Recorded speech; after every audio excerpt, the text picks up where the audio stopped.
कर करके दिखाई, पर फिर भी किसी ने पहचाना नहीं। हुए बीच जमीन और इस जमीन के ऊपर नौतनपुर में कितनी आड़िका लीला करके दिखाई। इलम दुनिया अब जब इलम लदुन्नी आया, परम धाम का ज्ञान आया, जिससे किसी के स्वरूप की पहचान हो सकती है।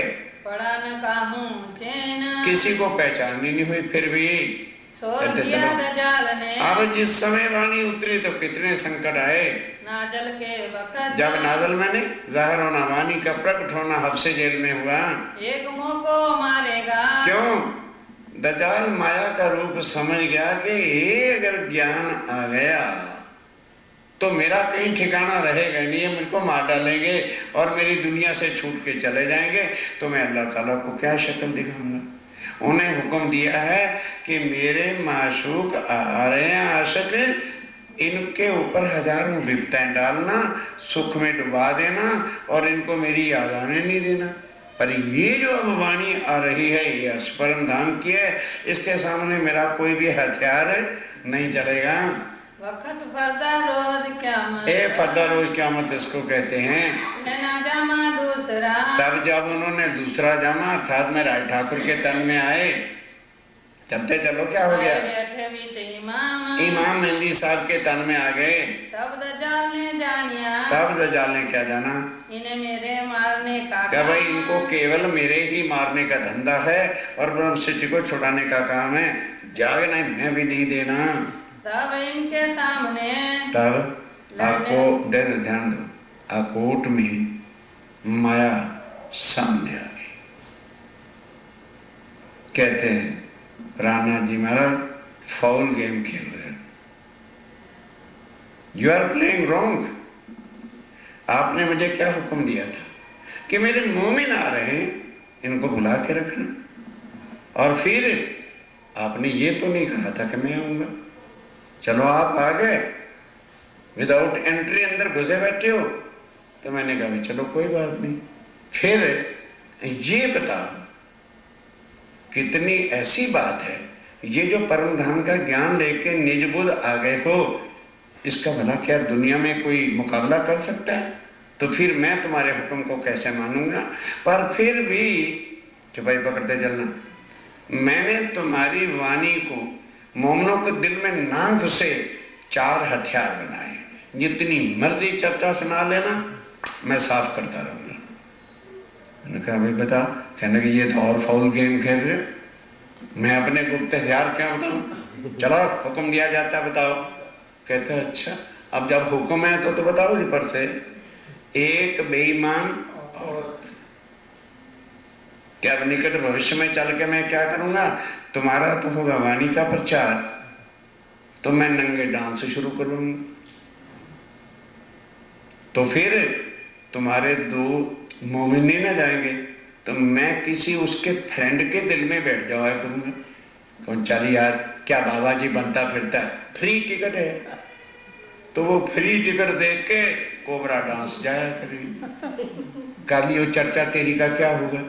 और मैं कोबरा डांस का टाइम भी बात रखूंगा, जहां संध्या आरती और मंगल सायन आरती का टाइम होगा, तेरी आरती पारती बंद रहेगी और कोबरा डांस देखेंगे।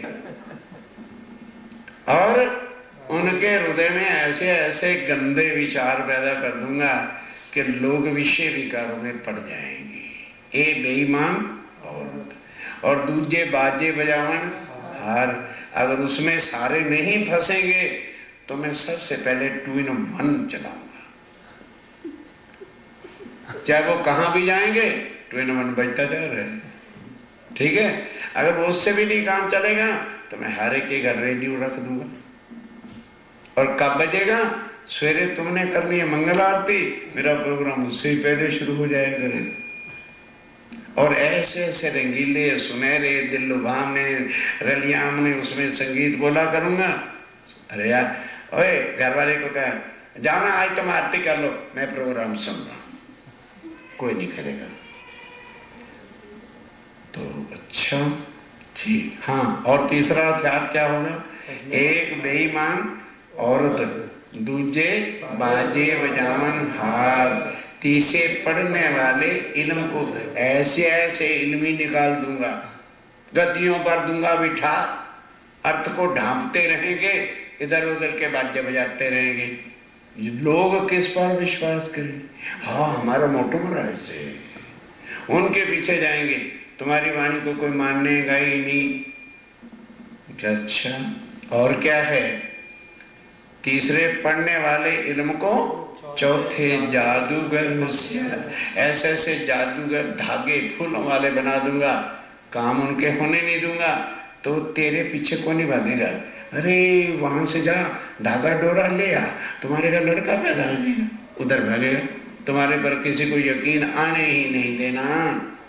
लगा सुर फूकने, तो अभी पीछे से पढ़ना है। जहाँ कहूँ पावे मोमिन। और जहां तेरा मोमिन जाता होगा ना, पहले एक को भेजूंगा, उससे नहीं आएगा दूसरे को भेजूंगा, उससे नहीं काबू में आएगा तीसरे को भेजूंगा, उससे काबू तो आ ही जाएगा।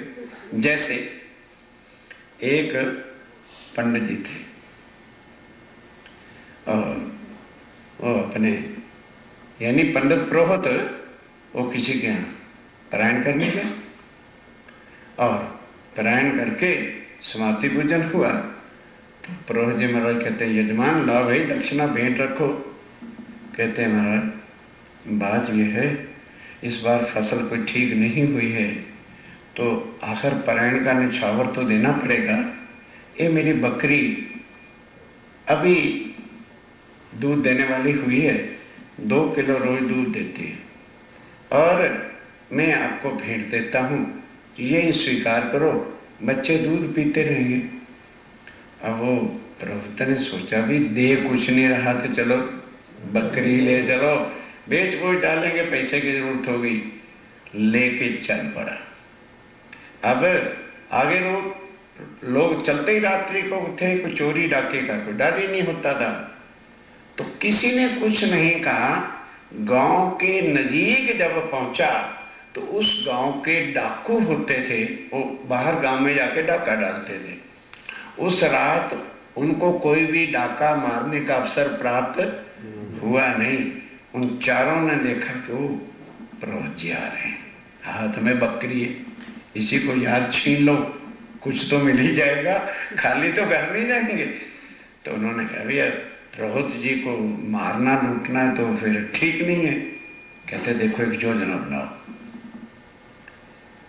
कि झाड़ है ना, झाड़ भाई जंगलों में होते थे, एक एक झाड़ के अंदर तुम छुप के बैठ जाओ। जब पुरोहित जी आए पहले एक निकलना और कहना पंडित जी महाराज पाए लागन पाए लागन, और कहेंगे बेटा आशीर्वाद देगा ना जी। ओ पंडित जी महाराज धर्म का हो गया सत्यानाश, अरे कुत्ता पकड़ के ला रहे हो हैं? तो कहेगा चल चल मूर्ख कहीं का नहीं, तो देख कुत्ता थोड़ा ही है, बकरी है, और मेरे यजमान ने मुझको जो है दान किया है, चल भाग यहां से। कहने के अच्छा मालूम होता है रात को खीर में भांग खा के आए और उसी के नशे में कुत्ते को भी बकरी बना रहे हो। अभी इज्जत है छोड़ दो, गांव में मिट्टी पलीत हो जाएगी, लोग घर से निकाल देंगे। कहने निकाल देंगे बेवकूफ, नहीं तो नशा होता तो मुझको चक्कर ना आते। नहीं जाना है, चल भाग। एक को तो ऐसे टलका दिया। अब जब आगे झाड़ में गए तो दूसरा आदमी निकला, ओ पंडित जी महाराज पाए लागे आदमी आते के समय पंडित जी महाराज कहाँ भ्रमण कर रहे हैं? अरे वे एक पारायण पाठ था और उसको पूरा करके हैं। पंडित जी धर्म खत्म हो गया, अब हरिद्वार गंगा जाने की कोई जरूरत नहीं। जब आप जैसे लोग कुत्तों को पकड़ने लग गए, पालन करने लग गए, तो हमारे जैसों को तो पाप करने का कोई डर ही नहीं है। कहते तुम लोग पागल तो नहीं हो गए, बकरी को कुत्ता कह रहे हो?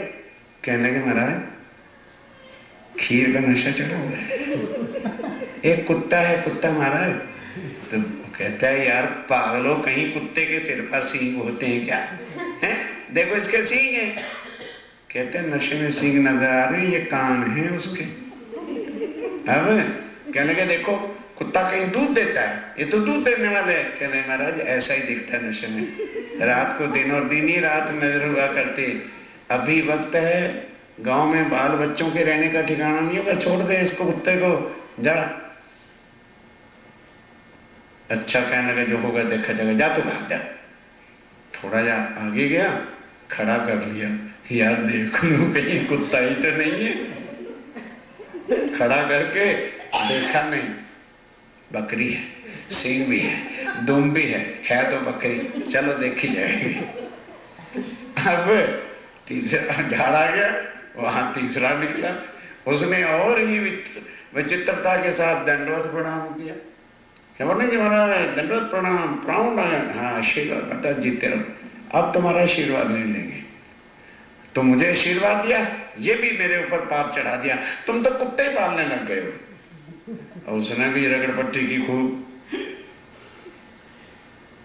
तो पंडित जी सोचने लगे, एक आदमी गलत हो सकता है, दो हो सकते हैं, और फिर मेरे गांव के आदमी हैं, ये झूठे नहीं हो सकते। अच्छा, अपना कौन सा बकरी पर मोल लगा है, छोड़ दो। और सोचने लगे संकल उतार लेते, 2-3 रुपए का यही बेच डालेंगे। तो बकरी के गले में से संकल निकाल लिया और बकरी को छोड़ दिया। अब वो तीसरा आदमी चौथे को कहता है, ये भी छीन ले बकरी के गले को, संकल को भी। अब गया आगे तो चौथा भी निकला, उसने भी प्रणाम वणाम किया। तो अच्छा पंडित जी महाराज, एक कुत्ते के गले की संकली लिए फिरते हो, कुत्ते पालने लगे हो क्या? उसने शंकर के लिए तो 4 डाकू हैं, लूट लिया। तो स्वामी जी कहते हैं, तेरे ये 4 डाकू होंगे? कहते हैं हाँ, पहले एक को तेरे मोमन के पीछे लगाऊंगा, उससे नहीं फंसेगा तो दूसरे में फंसेगा, तो जब उसमें नहीं फंसेगा मैं घर घर में टीवी रखा दूंगा, करियो क्या करोगे? रोटी खाते समय टिच करेंगे, वो देखा करेंगे, तो फिर तेरी आरती करने को फिक्र न करे, ऐसा माया जाल बिछा दूंगा कि उनको फुर्सत मिलने वाली ही नहीं है। और फिर उसमें नहीं फंसेंगे, सिनेमा हॉल खोल दूंगा और उनका दोस्त फ्री टिकटें लेकर, अरे छोड़िया टीवी भी क्या देखनी, चल हाथ में चल के आज का शो देखते हैं, वहां चला जाएगा। कहने लगे तो सुन ले, असराफील मेरा फरिश्ता जब वाणी का सूर फूंका करेगा मोमिनों के दिल में बैठ के, तो मोमिन वाणी की चर्चा सुन के घर बार द्वार सब कुछ भागे चले आएंगे। ये मेरी मोमिनों की पहचान होगी जब वो सूर फूंकेगा। लगा सूर फूंकने, वहां से असराफील और जबराइल सूर फूंकने लग गए। कहने लगे अच्छा, तो फिर अगर वो मोमिन तेरे सूर फूंकेंगे, एक हथियार मेरे पास और है, चलो। सन 1090 कब से सूर फूंकना शुरू हुआ? 1735 से ये सूर फूंक गया। जाहिर हो गए मां मेहंदी दुनिया में आके, सुन सैया दौड़ के आए। अब उस वाणी को सुन सुन करके जो मोमिन ब्रह्म सृष्टि है वो भाग भाग के श्री जी के चरणों में आने लगे। काफरों के दिल बैठ के, और काफरों के दिल में बैठ के मैं तेरे मोमिन को आने नहीं दूंगा। कहने लगे भाई वो कैसे? कहने लगे महाराज ये जो सगे संबंधी घर वाले, पति पत्नी, माँ बाप बहन भाई, इनके दिल में मैं बैठ जाऊंगा। नहीं समझो, और तेरे परिवार सारे में एक ही तो मोमिन होगा कि सारे थोड़े मोमिन होंगे? तो अगर तेरा मोमिन पुरुष का तन धारण करके रखेगा तो मैं उसकी बीवी के तन में बैठ जाऊंगा। वो जब जाने लगेगा कहूंगा, ए महाराज बाबा जी, अगर बाबा जी बनना था तो शादी का हिब्बत करा के लाए थे हैं? ये बच्चों को तेरा बाप संभालेगा? बैठे थे, बच्चा बीमार है, दवाई कौन ला करके देगा? ऐसा उसके गले में रखड़ा डाल दूंगा तंगे के, जा मर, नहीं जाता चर्चा सुनने। और अगर पत्नी होगी, उसके दिल में आत्मा होगी, तो फिर मर्द का रुआब डाल, कहां जा रही है 24 घंटे? है, हर वक्त तेरी चर्चा चर्चा, हर वक्त तेरा महाराज आ रहा, बैठ इधर समाज बच्चों को जब आते हैं ठंडी रोटी मत्थे मारती है, उसको जाने नहीं दूंगा चर्चा में। बड़ा जो किया शोर, बड़ा शोर शराबा किया, मोमिन उतरे अरस से। पर वो कहते चिंता मत कर भाई, मेरे मोमिन इस माया के नहीं है। कहां से आए हैं? अर्श से। जो मेरा मोमिन होगा, तू तो दज्जालों के दिल में बैठेगा घर सके संबंधियों, मैं अपने मोमिन के दिल में बैठ जाऊंगा, फिर आ जाइए सामने तू। ताको चित न हुआ मरो, इस वास्ते उनका चित फिर मुड़ी गई नहीं, क्योंकि अंदर मैं बैठा हुआ हूँगा। चल चलना है, छोड़ दे घर बार का, क्या रखा है इन्होंने, खींच के उनको वाणी में सुनाया करूंगा। खेस कबीला कुटुंब, खेस कुटुंब कबीला रिश्तेदार बड़के, ये सब दज्जाल का लश्कर है। तीन में से छुड़ाए के, उनमें सबसे छुड़ा के मैं लाऊंगा। स्वामी जी कहते हैं पहुंचाए अपने घर, घर पहुंचाऊंगा तब छोड़ूंगा। अब मुझे पता चल गया कि तू इतनी जब्बर होगी, मैं भी तब तक नहीं जाऊंगा जब तक ब्रह्म सृष्टि नहीं जागेगी। निगहबानी जबराइले, और जबराइल जो है वाणी फूंका करेगा, उस वाणी की आवाज सुन के मेरा मोमिन घर में नहीं बैठ सकेगा। करी ऊपर रूहान, मोमिनों के ऊपर स्वामी जी ने उस दिन से मेहर कर दी। साफ रखे सब अंगों, ये वाणी जो पढ़ेगा मथन करेगा, उसका दिल सदा साफ रहेगा। जो वाणी ही नहीं मथन करेगा पढ़ेगा, उसके दिल में बेशक दज्जाल का ठिकाना रहेगा। दिल रहे हमेशा रोशन, तो जब वाणी पढ़ता रहेगा तो दिल में किसी प्रकार की मलिनता आएगी ही नहीं। जब याद करने फजर को, जब फजर को याद करने बैठेगा, लगा पहुंचाने पैगाम, पैगाम पहुंचाने गए तो जबराइल ने रौड़ंगे डाले। पैगाम किसको देने गए? औरंगजेब को। काजियों के दिल में बैठ के रास्ता बंद कर दिया। तब दजाल ने चिन्हा, तब दजाल ने छीन लिया। अरे अगर ये औरंगजेब ने पहचान लिया तो औरंगजेब राजपाट छोड़ के बाबा जी इनका बन जाएगा, फिर तो सारा कुछ ही इनका हो जाएगा। ये मारे मुझे इमाम, ये तो इमाम मेहंदी मुझे मार के ही छोड़ेंगे। प्राणनाथ जी ये छोड़ने वाले नहीं है, मेरे पीछे पड़ गए हैं। तीन से लड़ने को, अब उनसे लड़ने को बांधी कमर जोर, कहते आ जाओ, फिर मैं भी लड़ूंगा तुम्हारे सामने, तुम्हारा कोई काम सीधा होने नहीं देगा। तुम्हारा मोमिन तैयार होगा चर्चा में, मैं कोई विघन डाल दूंगा। कहेगा क्या करें, राज्य का हुक्म ही ऐसा है, घर बैठ जाओ। तब पैगाम पहुंचाया, जब पैगाम पहुंचाया, क्या बड़ा शोर शराबा किया, छुड़ाने ईमान को, ईमान छुड़ाने के वास्ते करने लगा जुल्म। कितना जुल्म किया, मोमिनों को जेल में डाल करके खूब मार पड़वाई। ये दज्जाल का काम है। बैठे अपने लश्कर में, और अपने लश्कर काजियों में बैठ करके शक सुबह उठावे को, उनके दिलों में शक शुबे पैदा कर देते हैं। परवरदिगार ने देखिया, तब श्री राज्य महाराज ने देखा लड़ाई के वक्त में बुलाया बैतुल्लाह को। ध्यान दो, मोहम्मद साहब ने क्या करा था? जब इमाम मेहदी दुनिया में आएंगे, ध्यान दो, तो उनके मोमिन हिंद में मुसलमानों का राज शरा तोरा का होगा। जब पैगाम देने जाएंगे तो वो मुसलमान हिंदुओं के तन को देखकर उन पर जुल्म ढाएंगे। तो जिस रात उनको मार पड़ेगी, मदीने के मस्जिद के 2 गुर्ज जो अगले हैं वो गिर जाएंगे। और उस समय मेरे मोहम्मद साहब ने कहा, मेरे उस मस्जिद के समाधि के 4 गुर्ज होते हैं ना मुसलमानों के, 2 आगे 2 पीछे, आगे वाले गिर जाएंगे। उनके जो रोड़े टूटी हुई ईंटें होंगी, उसमें से आवाज आएगी, मुसलमानों मदीने से शफकत, बरकत और नूरी झंडा और कुरान।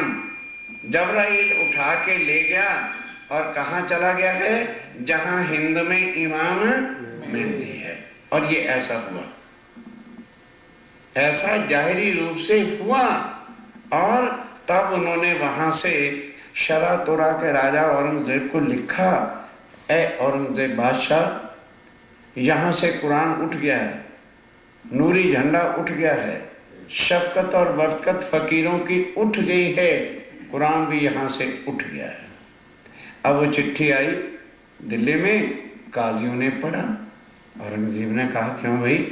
कहने के, हुजूर सोचो, ये कभी हो सकता है? हम फौजें लेकर के जाते हैं और पता करके आते हैं कौन है कुरान को उठाने वाला। तो गए तो कुरान तो रेलों पर पड़ा हुआ था और क्या लगे मूर्खों, 1100 साल की पुरानी बिल्डिंग है, आंधी तूफान आया तो गिर गए हैं, बनवा देते हैं। वो बनवा दिए और आगे कहा ऐसे कहते हैं कुरान वहां पड़ा है, वो पुरानी बिल्डिंग थी हम बनवा के आ गए, झंडा ज्यों का त्यों लगाया। ये जाहिरी कपड़ा झंडा नहीं होता, जो उसके अंदर शक्ति थी। और कुरान का एक आयत बोल के काजी मुल्ला पढ़ देते थे तो बिगड़े से बिगड़े काम सुधरते थे। अब उनमें किसी प्रकार की भी आयतों में शक्ति नहीं है। तो शक्ति स्वामी जी ने कुरान की भी खींच ली, अपनी भी शक्ति खींच ली और अपने हृदय में सब शक्तियां उनके आकर के बैठ गई। ऐसे समय में ऐसे समय में मेरते से, तब मेरते से किसको भेजा था? जसवंत सिंह को भी भेजा। वो अटक पार भी गया, सब जगह गया, लेकिन वो अटक पार का जो राजा था उस पर ईमान नहीं था। जब पैगाम गया इन पे पैगाम गया, सुना नहीं कान से ही नहीं सुना। आजूज माजूज जो मारिया, और आजूज माजूज मारा, जो 7 निशान लिखे हुए थे। आजूज क्या लिखा है? नूह नबी अर्थात नारायण के 2 पोते। नूह नबी किसको कहा है? नारायण भगवान को। उसके 2 पोते होंगे, वो दिन रात लोगों को खाना शुरू कर देंगे। तो स्वामी जी ने कहा मूर्खो, जब आदि ने सृष्टि का नाथ है, क्या उसके पोते जो होंगे इतने होंगे कि आदमी को मारेंगे? आजूज क्या है? दिन। माजूज क्या है? रात। क्या लिखा है? आजूज 100 हाथ का लंबा होगा और माजूज 1 हाथ का लंबा होगा। अब इसका अर्थ क्या है कि दिन के वक्त सूरज निकला नहीं और आदमी हाय हाय में पड़ा नहीं। जल्दी जल्दी जल्दी बैंक भी जाना, ये भी करना, वो भी करना, ये भी बाकी, ये भी बाकी। 100 तरफ उसकी सुरता बढ़ जाएगी। ये है 100 हाथ का लंबा। और माजूज क्या है? संध्या हुई, अरे भैया बंद करो, कल देखेंगे, थक गया, बहुत पूरा काम हो गया, बंद कर दो। अब रात को आके 1 हाथ का लंबा सुपड़ के 4 पाई पे पड़ा। ये आजूज माजूज है। स्वामी जी कहते हैं ये जाहिर कर दिया है आकर के, बिना देखे ईमान के बिना इन चीजों की पहचान होने वाली नहीं है। फिर आए दिल्ली शहर में, जब दिल्ली में आए तब वही स्वामी शरीयत सामने हुई लड़ाई करने के लिए। ये आया हमें उठाओ कि ये तो समझ गए काजी लोग के अगर इमाम में औरंगजेब से मिल गया तो हमारी गद्दी और राज खत्म हो जाएगा, चलते चलो। इसको फरदा रोज क़यामत के 7 निशान कहे हैं। बात न सुने इनकी, इसलिए बात सुनने नहीं दी। अपनी सोबत में नहीं, इनको बादशाह के सोबत में यानी मुलाकात नहीं करने देना। घेर लिया सुल्तान को किसने घेर लिया? काजियों ने। और दिल में क्या शक पर कर दिया, बादशाह ये 12 और ये हिंदू लोग हैं, फतेहपुर में इनकी दुकानें हैं और कहते हैं अकेले में करना चाहते हैं, तो तुम एक हो, ये तुमको जान से मार डालेंगे, बात ना करे इनसे, इसलिए बात नहीं करना इनके साथ। जो पैगाम पहुंचाओ ही, और अगर पैगाम पहुंचाओगे इनको मार, उनको मार डालते थे। और मोमिनों को कह दिया अगर अब तुम दोबारा आए तो तुम्हें मार डालेंगे हम।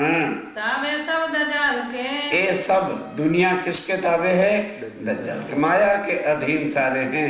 सबको माया चाहिए, मान चाहिए, शान चाहिए। एक परम धाम की आत्माएं होंगी जिनको धाम का धनी चाहिए। हुए ना खबरदार, इसलिए वो खबरदार नहीं हुए औरंगजेब बादशाह और काजी लोग। जब सुल्तान ने ये बात सुनी, दौड़ा तरफ ईमान की तरफ दौड़ा के नहीं, मैं उनसे बातें अवश्य करूंगा। तब दज्जाल आड़े आ गया। शेख इस्लाम पहचान बांध दी और दिल में शक पैदा कर दिया, वसवसा करने लगा। दिल में जो है बस उसके भी आने लगा, भाई बाकी काजी ठीक कहता है, मैं अकेला, ये 12 जने ना बाबा ना, मैं नहीं, इनको काजी के हवाले करो। छूटा तुमसे साहिबी, और क्या कहा औरंगजेब साहब, आपका राजपाट खत्म हो जाएगा, बाबा जी बन के लोटा उठाते फिरना। जो मानत होए, अगर तुम इनको मान लोगे तो जो मेरे ताबे रहोगे। बस दज्जाल दिल में क्या कहता है, बादशाह क्या करेगा उसके पीछे? मेरे ताबे रहे, बादशाह बन के रहे, ठार से तेरा राजपाट और हुक्म चल रहा है तो करो बादशाही तुम। तो फिर बादशाही करो। अगर प्राणनाथ जी के अधीन जाओगे तो बाबा जी बनो, लोटा लेके भीख मांगते फिरो। जो ताबे हो इमाम के, और इमाम मेहदी के ताबे होगे तो तुम पर होवे जुलम। बड़ा जुल्म होगा, फकीर बन जाओगे, बाबा जी बनोगे, भीख मांगते फिरना। इत दजाले आई के, ए दजाल ने आकर के औरंगजेब के दिल में बैठ के डर डाल दिया। तो है मोमिन से, और मोमनों से क्या कहा? मेरी बादशाही मिने। मोमनों के तुम आए ऊपर धर्म से और मेरे राज के अंदर आके खलबली मचा रहे हो, सुख शांति से रहो, मैं तो कर्फ्यू लगा दूंगा। यहाँ से जाओ, भाग के निकल जाओ यहाँ से, दिल्ली से, ना कैद में करो नहीं तो उठा के कैद में डाल दूंगा। मोमिन डरे तीन से, मोमिन ना डरे तीन से, कैद में गए, मार खाए लेकिन पैगाम पहुंचा के ही रहे। ताबे हुए हक हुक्म। मोमिन किसके ताबे रहे? राज्य के हुक्म के तरफ, राज्य का हुक्म पालन करना है, चाहे मर मिटे जाए, कुछ भी हो जाए, दुनिया क्या बिगाड़ेगी। दजाल गुस्से होए के, तब दजाल गुस्से होके पैगाम दिया भाना, पैगाम बांध दिया, मोमिन कैद करके, और मोमिनों को कैद करके रात को मरवाया भी कि मार, नहीं डरेंगे हम तेरी मार से भी। फेरी दस्ट सुल्तान, और फिर उसे सुल्तान की दृष्टि फेर दी, फिर दोबारा सुल्तान मोमिनों से मिला नहीं। तब हक सुबह ने देखा, तब राज्य महाराज ने क्या देखा? तख्त से दिया उठाए। ध्यान देना, ये आगे प्रसंग आएगा। तब राज्य महाराज ने देखा ये किसी तरह बस में आता नहीं है, तो जब स्वामी जी छत्रसाल जी के पास पहुंच चुके होते हैं तो दिल्ली से स्पेशल फोर्सेस लेके अलमस्त खां को भेजा कि जा छत्रसाल जी को जिंदा पकड़ के लिया। वहां इमाम मेहदी गए हुए हैं। तब क्या हुआ? औरंगजेब दरबार में गया, जिस कुर्सी सिंहासन पे बैठता था, मन की भ्रांति से उसको नजर आया कि यहाँ कौन बैठा है? शेर बैठा है। तो कह रहे नहीं शेर है, मैं नहीं बैठूंगा। काजी आए, कहने लगे हजूर क्या हो गया, खाली पड़ी कुर्सी। तो फिर कुर्सी पर बैठ गए। जब कुर्सी पर बैठा फिर शेर नजर आया और धाड़ जो है कुर्सी से नीचे गिर गया। रहे कई कसाले मोमिन, और मोमनों पर कई कसाले आए, पर मोमनों ने ईमान नहीं छोड़ा। पनाह में लिए बचा, स्वामी जी ने सदा मोमनों को अपनी मेहर की नजर में ही रखा है। उदयपुर आए पहुंचे, अब उदयपुर आ गए, चलते को पैगाम, और पैगाम को बांध दिया और फिर वहां फकीरी धारण करनी पड़ी। दजाल बैठा था। अब दजाल कौन था? अरे बादशाह के पंडित जो थे वही दजाल का काम करते हैं, और कौन था? लड़ा साथ इमाम, और स्वामी जी के साथ लड़ पड़ा। पीछे सुल्तान आई के, अब वो बात औरंगजेब को पता चली तो पीछे औरंगजेब ने आके उदयपुर को चारों तरफ से घेर के आग लगा दी, वहां से निकाला, फिर मार उठाया तीन मोमनों को, जाके पना में इनको। और स्वामी जी कहते हैं कौन मरा? उदयपुर सारा मर गया, लेकिन मोमनों को आराम से शांति जो है स्वामी जी ने अपनी नजर की कृपा से निकाल दिया। पहुंचे मंदसौर, अब मंदसौर पहुंचे। तब हक सुबह सो, तब राज्य महाराज से इन्होंने अर्ज करी, शोर दजाल का देख के। अब शोर दज्जाल का देख के? किसका? वो फौज वाले जब स्वामी जी को पकड़ने आए, वास्ते उम्मत के गरज, अपनी मोमनों के वास्ते। कहाँ? उदयपुर में बैठ के किनसे जो है खुदा से क्या प्रार्थना की थी? जब कृपाराम चिट्ठी लेकर के आया था तो मोमनों के उदयपुर के सुंदर साथ के दर्द को सुनकर राज्य से दुआ की और 6 पिकर्ण वालो ब्रहर शरण ये उतरे। अर्ज सुनी सुबान ने, तुरंत श्री राज्य महाराज ने अर्ज सुनी, जबराइल भेज दिया। तब जबराइल शक्ति दे के भेजा और ये 6 पिकर्ण 4-4 चौपाई का है वाणी उतरी। इसको पढ़ने से सबके संकट दूर होते हैं। 10 सिपारे कुरान के, 10 सिपारे लिखे हैं, बहुत खुशहाल किया। बात मामा उसी समय जैसे वाणी उतरी उदयपुर शांति हो गई। कहाँ से? उज्जैन में। कहाँ से? उज्जैन में। रहे कहते दिन कई के दिन रहे। वास्ते दिन इस्लाम के अपने मोमिनों को जगाने के वास्ते, धर्म के कार्य के लिए थे कोई कोई मोमिन। फिर वहां भी कोई कोई मोमिन थे जिन्होंने रोज 23 दिन तक स्वामी जी रहे और 23 की 23 स्वामी जी को पहचान कर अपने अपने घर ले जाते थे और भंडारा करते थे। बुढ़ानपुर से होके फिर बुढ़ानपुर से होके पहुंचे औरंगाबाद पहुंचे। बुलाए बाबू सिंह ने तब राजा भाव सिंह ने बुलाया। हुआ कछु कन्हे स्वागत। कुछ इसी का रस तो पड़ा, फिर लगा माजजा मांगने, स्वामी ने दिखाया और मृत्यु हो गई। इन समय दजाल ने इस समय इस दजाल ने बड़ी तलाश करी थी। कब? जब फतेहुल्लाह गादी पर बैठ गया तो तलाश करने के लिए सिपाही भी भेजे, मिलिट्री भी भेजे और स्वामी जी लेके उसी की कोठी के साथ बैठे हुए हैं। राखे मोमिनों को बना बड़े सुख शांति से जो है मोमिन बैठे। अब कौन फतेहुल्लाह के घर आएगा तलाशी लेने? सुख चैन से बैठे रहे मोमिन। बानी दजाल की आशा आज जो थी, जो फतेहुल्लाह चाहता था सब वैरागियों को पकड़ के जेल में डाल दूंगा, सब आज खत्म होगी, एक भी नहीं मिला। भेजा संदेशा खुदा ने, फिर खुदा ने संदेशा भेजा, बनी इसराइल करो याद। अब कुरान में क्या लिखा ध्यान देना। बनी इसराइल, अस्माइल के 12,000 बेटे थे, ये करेक्ट है जाहिरी रूप से। अब उनकी लड़ाई होती है तो 313 बेटे रह गए और बाकियों का पता नहीं चला, गुम हो गए। फिर इस्माइल पैगंबर इब्राहिम ने दुआ की कि मेरे अल्लाह ताला, अब ये मेरे बेटे इस समय जंग कर रहे हैं, मैदान छोड़ के जाते हैं तो हार जाएंगे और इनके लिए अब खुराक मैं कहां से लाऊं।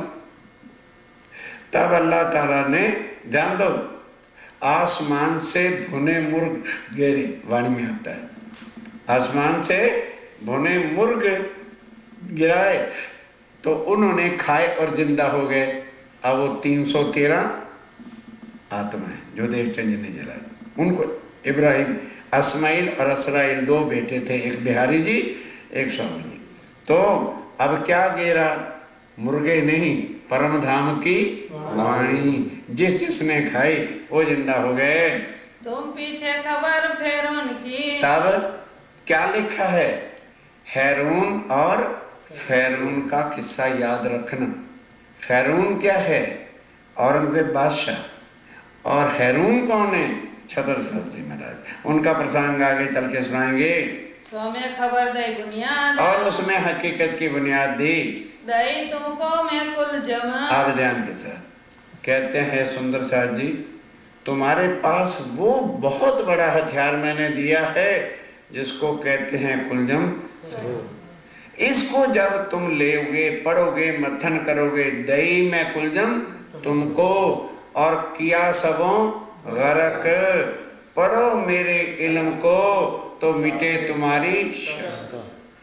अब तुम उस पर रुमाल पे रुमाल, डोरी पे डोरी डाल के रख दो और माला पे गटर गटर करते रहो तो तुम्हारा कुछ भी होने वाला नहीं है। इसको पढ़ो तब तुम्हारी शक जाएगी कि प्राणनाथ चले नहीं गए, वो कभी भी हमसे जुदा हो नहीं सकते।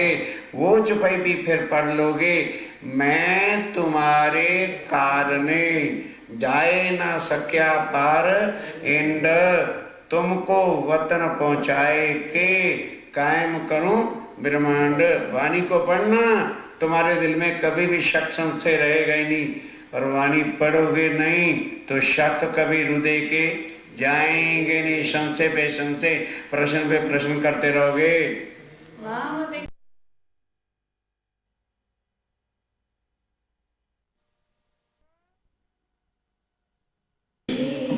बोलो श्री सतगुरु महाराज, बोलो श्री निजानंद संप्रदाय, सर्व सुंदर सार।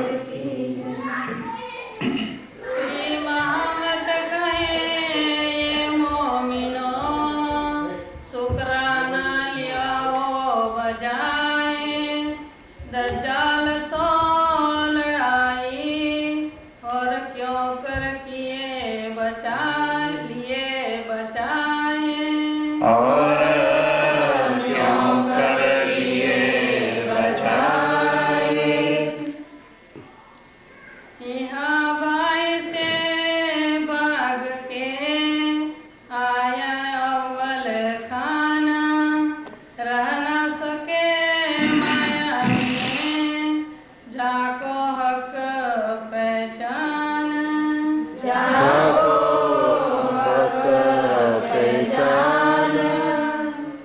फरमाइए सुन।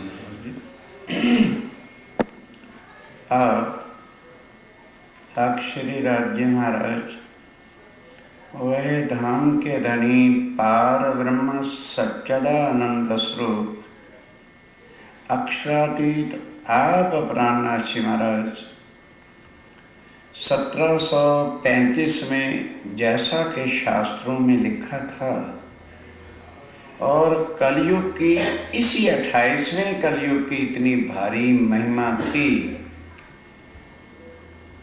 कि जो सब धर्मों वाले कहते हैं एक परमात्मा है, अगर उस एक की पहचान हो जाती तो आज अनेकों धर्म और जुदा जुदा परमात्मा कभी न होते। सबने इस संसार में उन्हीं को भगवान परमात्मा मान लिया जो हमें माया की सब सुविधाएं प्रदान करते हैं। ऐसे धर्म भी हैं जो मूल आदि नारायण से लेके चलते हैं, तो आदि नारायण की भी इस संसार में जब जगत बनता है उत्पत्ति होती है। त्रिदेवा आदि नारायण से बनते हैं और फिर सब देवी देवता त्रिदेवा ब्रह्मा विष्णु महेश से बनते हैं और जब महाप्रलय होती है तो 14 लोक 5 तत्व और 3 गुण सहित प्रलय हो जाता है, जिसमें वैकुंठ भी ब्रह्मा विष्णु महेश भी सब देवी देवता और आदि नारायण सहित लय हो जाते हैं। एक आदि नारायण का वो चेतन शरीर बिल्कुल नहीं रहता क्योंकि 5 तत्व से बना है, सबलक में चला जाता है। इसलिए आज दिन तक निराकार से आगे कलयुग से पहले कोई भी नहीं जा सका, ना ब्रह्मा ना विष्णु महेश, और आदि नारायण ने भी पारब्रह्म के बारे जो एक परमात्मा है क्या कहा, नेति नेति का। अब संसार में लोग बंधनों में कहां बच जाते हैं, गुरु जी के लिए। बस जो हमारे गुरु जी ने कह दिया वो ठीक है, उसको नहीं छोड़ना। हम किसी को ये नहीं कहते छोड़ो, पर ये मनुष्य तन क्या किस लिए मिला है, थोड़ा सा इसको सुन ले तो शायद उन बंधनों से मुक्त हो जाए। मनुष्य तन अब धर्म पालन करने के लिए नहीं मिला।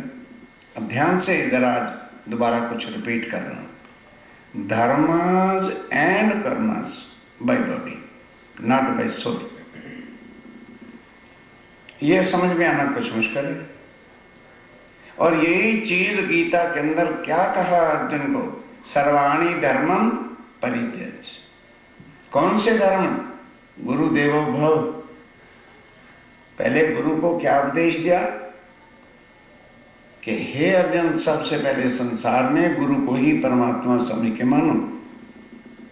गुरु देवो भव, पितृ देवो भव, मातृ देवो भव, अतिथि देवो भव, धर्मम चर सत्यम भव।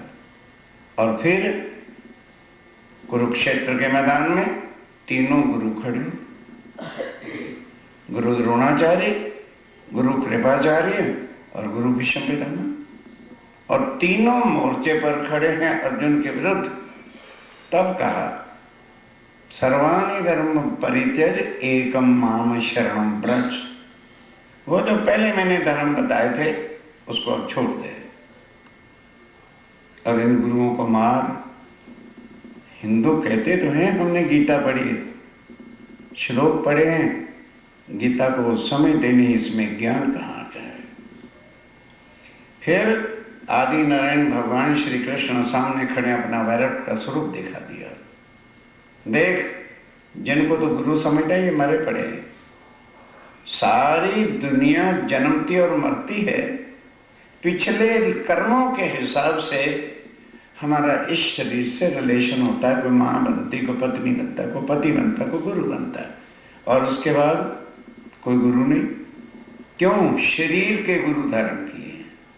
Think over it deeply. हमें अपनी आत्मा की पहचान ही नहीं हुई तो आत्मा का गुरु किसको धारण करेंगे? क्योंकि आत्मा किसका अंश है? आत्म एव परमात्मा। वो पार ब्रह्म का जो अंश है वो आत्मा है। अब हर धर्म वाले बताते हैं कि भी मनुष्य तन मिला है भावसागर से पार। ये भी सबको खबर है। फिर गुरु और धर्म कौन सा धारण कर लेते हैं?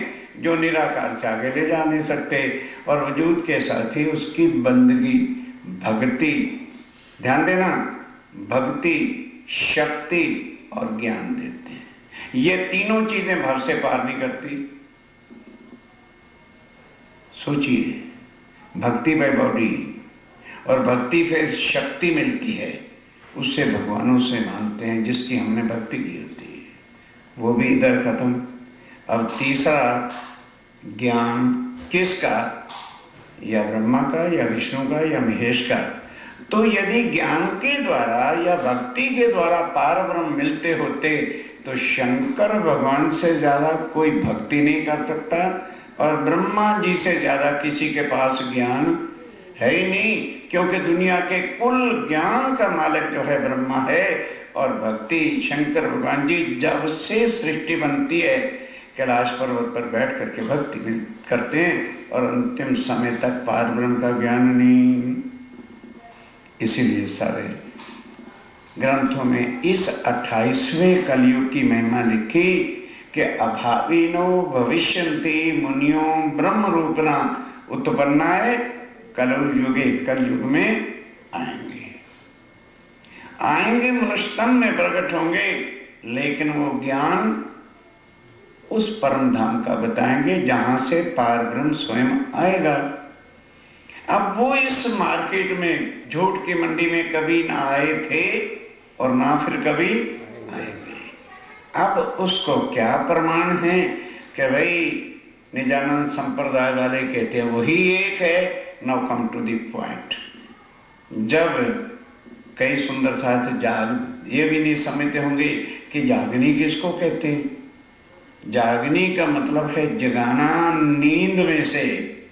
ये सारा संसार क्या है? एक नींद का घर है। जैसे नींद आती है तो आदमी भूल जाता है असल अपने ठिकाने को, मैं कहां सोया था, क्या लेके सोया था, और उसमें आता है सपना, उसी में घूमता है। तो अब ध्यान के साथ जागनी क्या है कि आज दिन तक हमें इतना पता है कि हम कौन हैं। वो नाम से हम अपने आप को जानते हैं। जो नाम हमको 7वें दिन हिंदू संस्कृति के हिसाब से ब्राह्मण आते हैं, पंडित आते हैं और समय और टाइम पूछ के माता पिता से पत्रा खोल के नाम रख देते हैं। तो हमारा सारा जीवन वो झूठे लेवल जो लगा हुआ है उस नाम में गुजरता है। और जो अंदर है हमारे बुद्धिजीवी वर्ग बैठे, जो अंदर है हमारे बोलता है, इतने लोग बैठे हैं, क्या कोई बताएगा उसका क्या नाम है? वो कहां से आया है और मरने के बाद जाना कहां है? जिसको ये ज्ञान नहीं वो नींद में है, वो सो रहा है, वो इसी मार्केट में गुत्ते खा रहा है। और जिसको यहां बैठे पता चल गया कि हम कहां से आए हैं और ये शरीर 4 दिन का है ये माया को देखने के लिए, और उसके बाद कहां हमने जाना है। और हमारी आत्म का जो एक परमात्मा जिसको कहा है, अब वो जो एक है उसके लिए ये कोई क्वेश्चन नहीं पैदा होता कि weather he is a Hindu, Mohammedan, Sikh, ईसाई या शरीर कोई भी धर्म है, क्योंकि उसका हमारी देह के साथ, इस वजूद के साथ, इस बॉडी के साथ कोई रिलेशन ही नहीं है। टोटली डिफरेंट थिंग है उस एक परमात्मा की। और यहां के जितने भी परमात्मा हैं उनका लिंक ही, संबंध ही हमारा इस देह से है, क्योंकि कर्मों के हिसाब से जीव को वही दे देते हैं। इसलिए कोई उन्हीं को, हनुमान जी को, कोई राम को, कोई कृष्ण को, कोई किसी को, कोई किसी को, कोई भगवती को, कोई माता को, जगदम्बे को, अम्बे को, कोई आदि नारायण श्री कृष्ण का सुमरन करते हैं। क्यों? इनके उस आशीर्वाद से प्रसन्न हो जाएं, भंडार पैसों का मिलता है। अब यहां कहने कोई कुछ कह दी, मेरी मदर है, मेरा फादर है, मेरा भैया है, कोई ना, सबसे बड़ा रुपया है, सबका बाबा डॉलर है। ये डॉलर मां बाप को छुड़ा के हमें यहां लाया, ये डॉलर अपनी जन्मभूमि को छुड़ा के लाया, देश को छुड़ाया ये डॉलर। अब ये है तो मां बाप भी है, खुश है, हमारा बेटा इतना कमा रहा है, बहन भाई भी खुश हैं। इस जाल के अंदर सब फंसे और ये देवी देवता अपने आशीर्वाद से और हमें इस जाल में फंसाते हैं, क्योंकि उनसे मांगते ही, उनकी तपस्या करते हैं। बेटा सो जो ये चीज आप भगवान माने आप पी दो, वो खुश होते हैं, मांग मांग माया मांग, और इसी में जन्म, इसी में मर। बताओ किस गुरु के ज्ञान में ये है कि दोबारा हमारा जन्म और मरण होना चाहिए? लाओ वो ग्रंथ मुझे भी दिखाओ।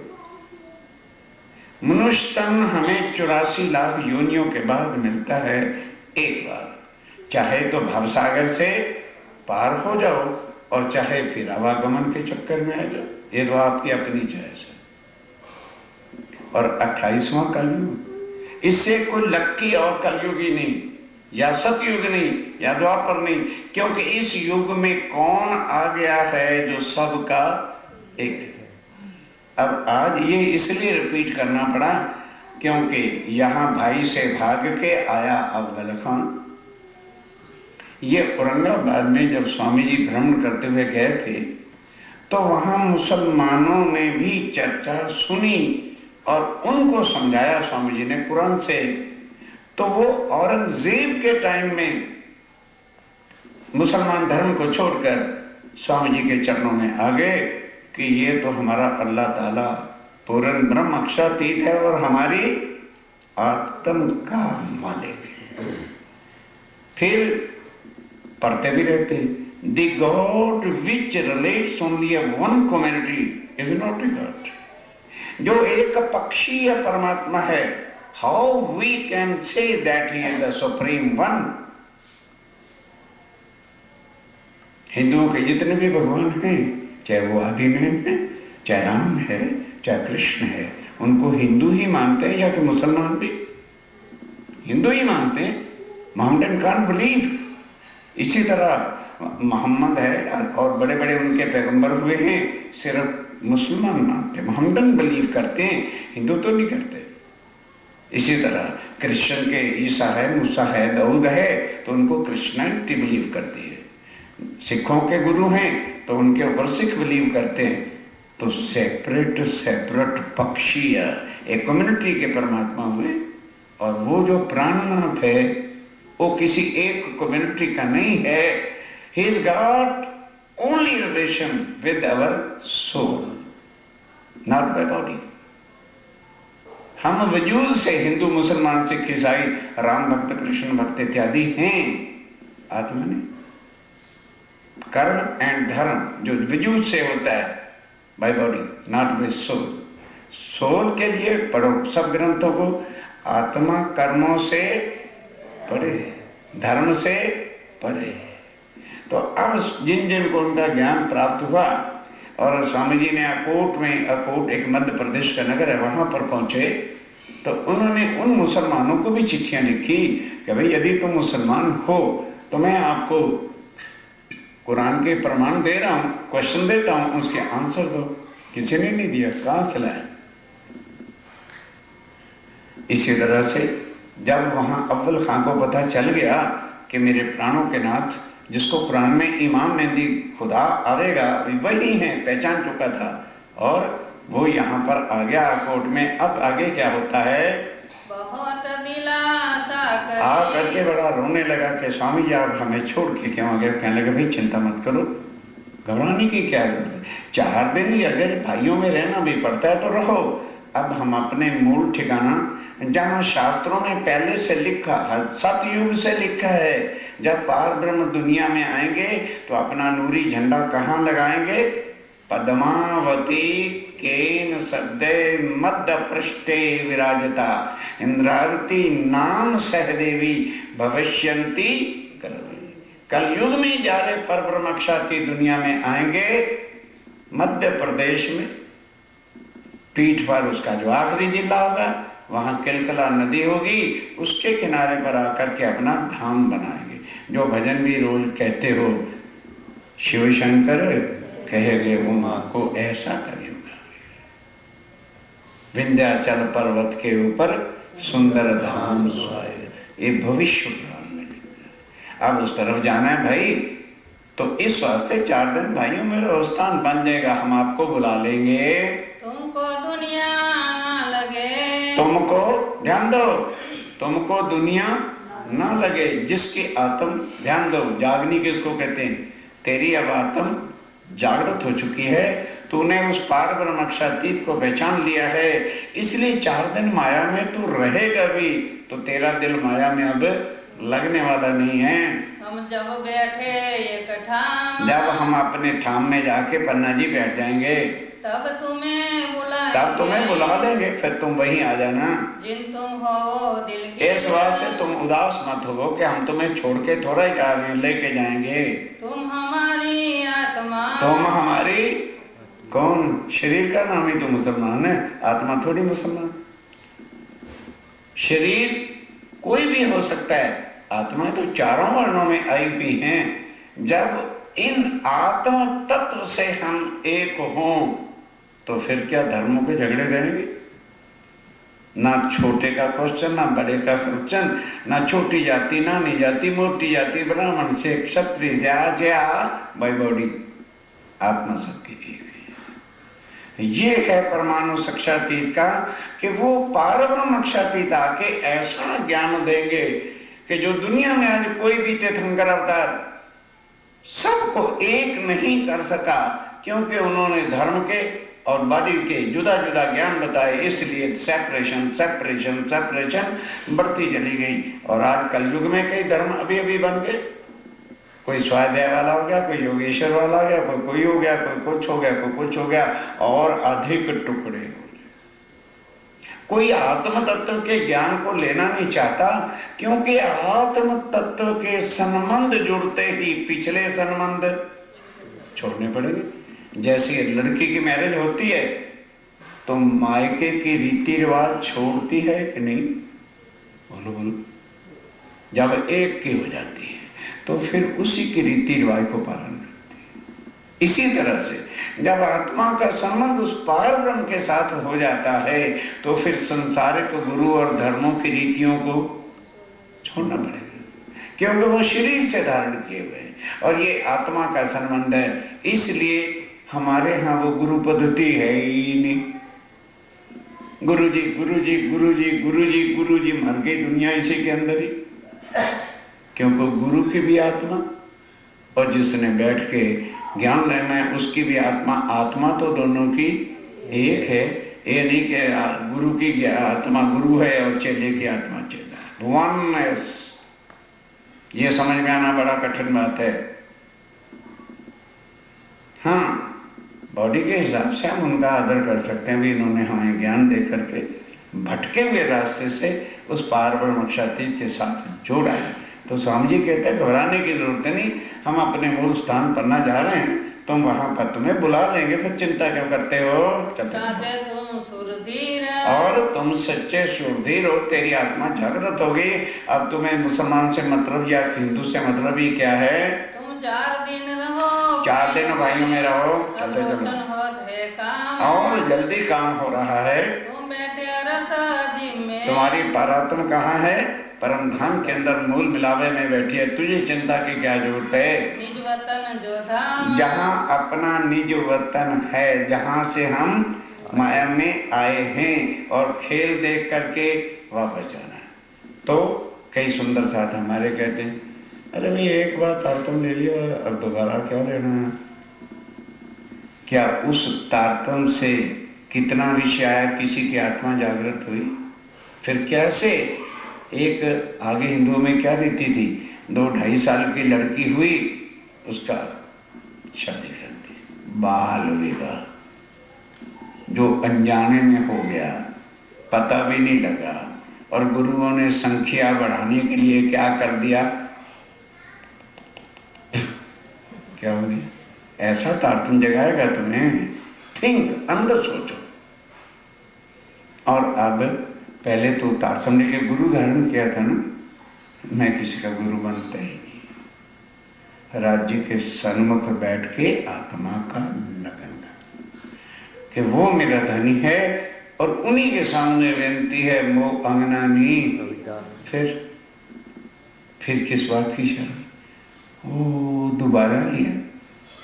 अरे भाई पहले बाल विवाह हुआ था, तो पति के घर भी चलना है कि नहीं चलना है, पालो बंद और कर दो। ये है जो ये तारतम्य है। निज नाम श्री जी पहचानो, शर्म का है कि किस बात की शर्म है। बैठना तो राज्य के सन्मुख है, ध्यान राज्य के चरणों का लगाना है, ध्यान उधर लगाना, सम्मान उनसे जोड़ना है। जैसे एक लड़का और लड़की दिखने का लगन नहीं होता, तो पंडित जो पुरोहित होता है वो 2 मंत्र ही तो पढ़ के पालो बांध देता है, तो लड़की उठ के पति के पीछे जाती है कि पुरोहित के पीछे जाती है? बोलो भाई, पालव जिससे बंधा उसी के पीछे जाओगे। तो पालव मैंने अपने साथ तुम्हारा निभाना, राज्य के साथ बांधना। मैं तो ऐसा तुम्हारा पुरोहित बैठूंगा, तुम्हारा लगन कर दूंगा। कुछ पंडित तो भेंट मांगते हैं, हम वो भी नहीं लेते। और ऐसा पुरोहित फिर तुम्हें कहां से मिलेगा?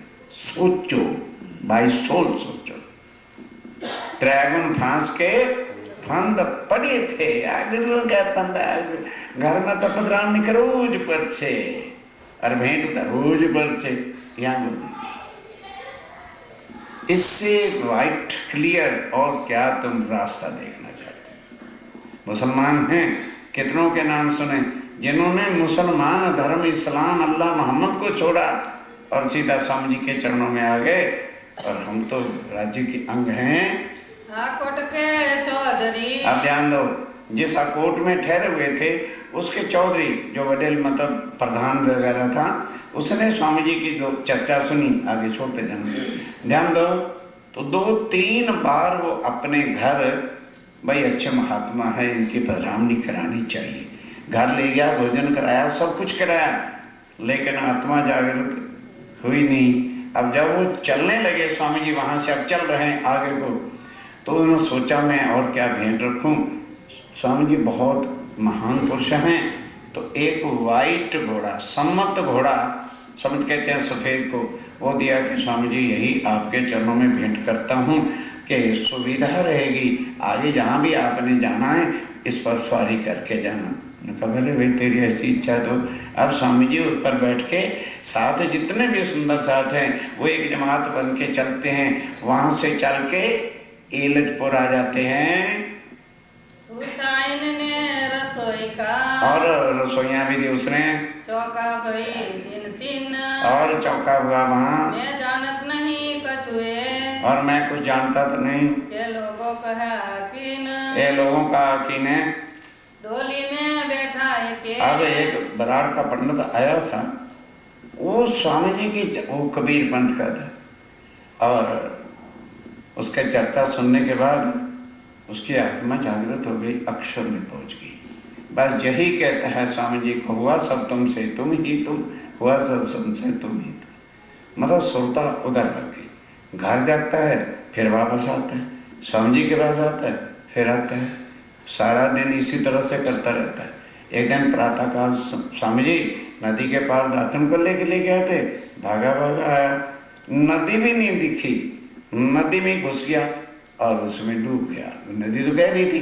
तब सुंदर साथ आए, इसको बाहर निकाला और कपड़े सुखाए वगैरह, और उसके बाद फिर स्वामी जी ने पूछा, अरे भाई भोजन भी किया है कि नहीं? कहता जी मुझे क्या पता भोजन क्या होता है, 2 लोग कहते हैं 4 दिन हो गए, मुझे कुछ पता नहीं। बस ऐसी उसकी सुरता मगन हुई, स्वामी कुछ नहीं छोड़ता, शरीर छोड़। तब स्वामी जी ने उसको डोली में अर्थात अर्थी सजाई उसके भाइयों के यहाँ सौंप दी। इस तरह उसकी सुरता अक्षर में पहुंच गई। सब साज फकीरी का, और इस समय सर स्वामी जी फकीरी साज में घोड़े पर चढ़े, मोमनों की जमात साथ चल रही है, शोभित सब सनंद, और सब तरह से शोभा ले रहा है। मोमिन बेख पहचानिया, मोमनों ने बेख पहचाना है, क्या पहचाने अंध, क्या अंधे पहचाने। इस वास्ते वहां से चल के और फिर वहां से सुंदर साथ वहां जागृत होते हैं, दगड़ा और दत्ता भाई। और वहां एलिजपुर में एक सुंदर साथ थे, बेचारा खेती का काम करता था, और उसके ज्वार की रीति, ज्वार होते हैं ना सफेद सफेद, उसका जो है कई प्रकार के बन जाते हैं, पकौड़े बनते हैं, रोटी भी बन जाती है, और सब प्रकार के भोजन बनते हैं। वही थी, उसके घर खेती का था। तो स्वामी जी हो गया तो पहले दिन खूब अच्छी सुंदर साग बनाया और रिझाया। फिर उसी का जो है कुछ और बदल देता है, कभी उसी का कुछ बदल देता है। कहते हैं स्वामी जी ये ना सोचो मैं गरीब हूं, मेरे पास ज्वारी बहुत हुई है, आप चिंता ना करो, उसी से मैं आपको रिझाऊंगा, ऐसा परम धाम में भी कोई नहीं खिलाए। स्वामी जी फिर खुश होते हैं, कहता है स्वामी जी बस आ जाओ रह जाओ। तो दूसरे दिन ज्वारी की खीर बना देता है, मतलब भाव के साथ थोड़ा थोड़ा। अच्छा स्वामी जी बस आज बोलो कल चले जाना। तो कल कहता स्वामी जी आज तो मैं ये बनाऊंगा। करते करते स्वामी जी ने कहा बाबा यहीं बैठना क्या, 4 दिन रोक लिया भाव और प्रेम से। और स्वामी जी वहां से चले कापस्तानी। कापस्तानी दगड़ा और दत्ता था, पहचाना। थोड़ी सी चर्चा सुनी, वो भी घर बार छोड़ छाड़ के साथ ही चल पड़े। अब यहां से जाना है रामनगर, बस फकीरी साल है, 7 मोमनों का रुष्क है। मोमिन जानते हैं कि ये कोई संसार का आदमी नहीं, ये तो अक्षरातीत राज्य महाराज हैं। स्वामी जी कहते हैं जो अभी आंधे हैं, जो कर्मकांड में फंसे हैं, जो धर्म में अटके हैं, उनको कभी भी औरखान होनी ही नहीं है। अब चलते हैं वहां पर। आप मध्य प्रदेश में कभी जाओगे तो मीलों तक बस्तियां नहीं है। जब कोई बस्ती आ भी जाती है तो मोमिन फिर जाते हैं और जाके भीख मांगते हैं। 28 मंजिलें होती हैं, टुकड़ा ही मांग करके चलते हैं, खाते जाते हैं। रामनगर आए पहुंचे, आकर के स्वामी जी सुंदर साथ को रामनगर में मध्य प्रदेश में प्रवेश कर चुके हैं। मध्य प्रदेश पहुंच गए, वहां रामनगर में रहे केतकी पर, केतकी नदी के ऊपर पहुंचते थे। बहुत सुंदर हरियाली थी, वृक्ष थी, छाया था। स्वामी जी ने कहा भाई यहाँ कुछ 7-6 महीने रहेंगे, आनंद मंगल के साथ यहाँ के जितने लोग हैं उनको भी परमधाम की ज्ञान चर्चा सुनाएंगे। स्थल बनाएंगे। जब स्वामी जी ने थोड़ा इशारा किया यहाँ कुछ ठहरेंगे, तो स्वामी जी के ठहराने के बाद से जगह बना दी। उसको कहते हैं स्थल, એટલે एक मंदिर कायम कर दिया। गणेश महंत के बराबर, और वहां जो राजा था उसका गुरु गणेश महंत था। बिल्कुल उस तरह से ही 3 मंदिर वाला, 3 मालिये वाला जो है मंदिर 4 महले वाला कर दिया। क्या ये बात हर सिंह ने सुनी, ये बात जो है किसने सुनी? हरि सिंह। हरि सिंह ने सुना कि यहाँ केतकी नदी के किनारे पर कोई बहुत ऊंचे महान पुरुष आए हुए हैं, चल के देखें तो सही कौन है। सुजान शाह की सोबत, सुजान शाह ने जो है पहले चर्चा सुनी थी, उसकी सोबत से या सूरत सिंह खबरदार, तो उसने ही जाके सूरत सिंह जैसे साथी होते हैं उसको कहा रे भाई बड़े बड़े संत महात्मा आते हैं, ऐसा ज्ञान कोई नहीं सुनाता। उसने भी आके जो है चर्चा सुनी चर्चा आके चर्चा सुनी तीनों ने, बहुत हुआ खुशहाल। उसने भी खुशहाल हो गया, क्योंकि पार ब्रह्म अक्षरातीत जो शास्त्रों में कहा है, एको ब्रह्म द्वितीय नास्ति, बाइबल में कहा है supreme truth God only one. सब जुदा जुदा धर्म, जुदा जुदा गुरु तो बताते थे, पार ब्रह्म एक का कोई ज्ञान नहीं देते थे। और स्वामी जी पार ब्रह्म के बिना और कोई ज्ञान सुनाते ही नहीं है। सुनी चर्चा आके जब चर्चा सुनी बहुत हुआ खुशहाल, बहुत खुशहाल हुआ। भाई ये ज्ञान तो आज दिन तक किसी ने सुनाया ही नहीं है। घरों जाए न्योता किया। और सूरज सिंह जो था वहां का कोई गांव का बड़ा प्रधान था, अब उसके ऊपर कोई केस चल रहा था, क्योंकि माया के जीवड़े होंगे ना, वो स्वामी जी के पास भी दुनिया मांगने आते हैं। तो वो आया, उन्होंने कहा अगर मैं इनको घर ले आऊंगा ना तो इनका आशीर्वाद मिल जाएगा, तो मैं केस में मेरी जीत हो जाएगी। दुनिया वाले दुनिया मांगते हैं। गया, जाके स्वामी जी की चर्चा सुनी, कहने लगा स्वामी जी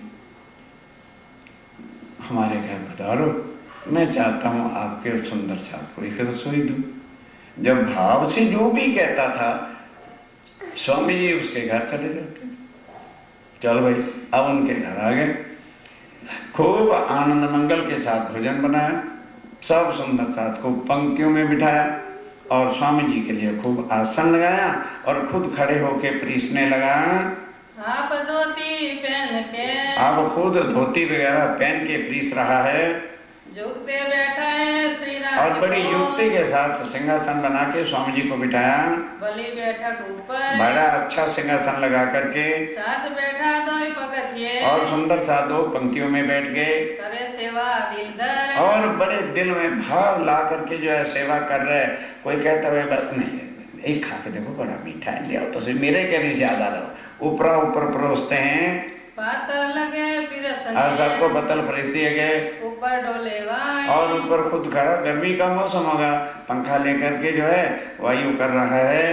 झुकते अन जो फिर सही, और परोसने वाले भी बड़ी युक्ति के साथ प्रेम के साथ ऊपरा ऊपर, मैंने जबरन प्रेम के साथ, भाई खा चुके हम और नहीं, अरे आधा तो देखो, बड़े प्यार से ये मारे